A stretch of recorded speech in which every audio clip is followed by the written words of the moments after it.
Hi mga lalabs! So for today's video nga ipapakita ko sa inyo yung kaganapan ng birthday ko. Part 2 na nga pala to, gawa ng naipost ko na yung part 1 na ito. Ito nga pala yung kaganapan habang nasa school ako. Yan si Nicole, ang prankster kong kaibigan. That's me.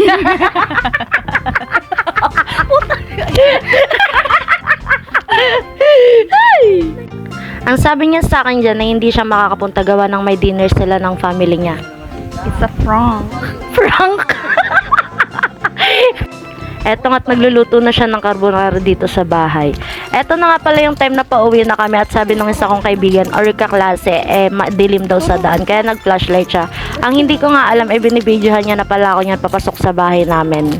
Siya pala yung contact dito sa bahay namin at wala akong alam ng lahat-lahat na yan.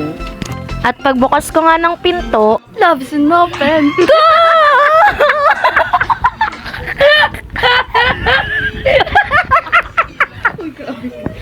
kumanta na nga lang si Nicole para may background music at para rin hindi ako makapiright ni Meta. Ito na nga yung part na makikita nyo yung OA kong reaction. Magkakasabot nga dyan sila mami, si Jaja at yung mga friends and kapatid ko. Halos wala talaga akong nakitang sign na may surprise silang ganyan. Ang lagi nilang sinasabi sa akin ni sorry daw gawa nang wala silang maibibigay at gipit nga kami. Hindi talaga ako nag-expect ng kahit ano. Ang sabi ko nga sa kanila kahit andyan sila okay na ako dun. But still, my loved ones never failed to surprise me. Sa part nga na ito magwi-wish na ako at magbo-blow ng candle. Makapasan na tagabos, ma-achieve tagabos na tas sa life. And maging stable ang life nilang mga tugang ko.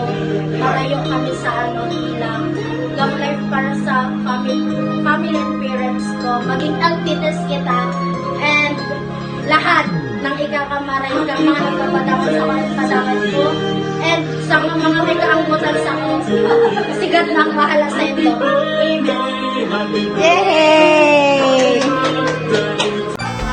So, ayun nga, nakita ko na rin tong mga gift na bigay sa akin. And, inisa-isa ko rin yung mga gift na nakuha ko nung birthday ko and before my birthday, dun sa next video ko.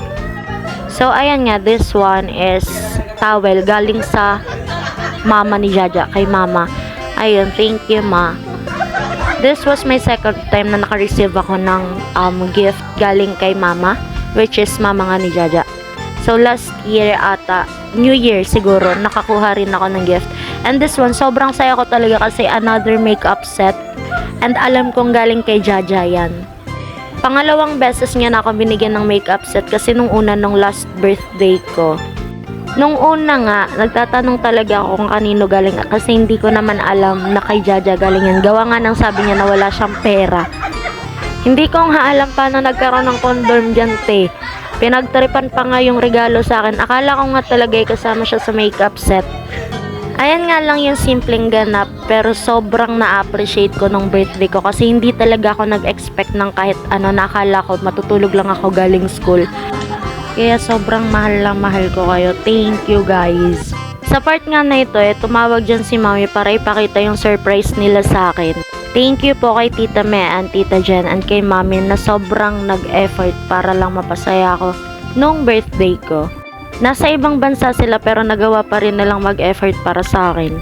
Makikita nyo nga na sobrang iyakin talaga ako. Habang dumadagdag na yung edad ko, hindi na talaga ako nag-e-expect ng kahit ano tuwing birthday ko. Pero sobrang na-appreciate ko talaga kayo guys. Kaya ayun, salamat ulit. Hanggang dito na lang. Bye!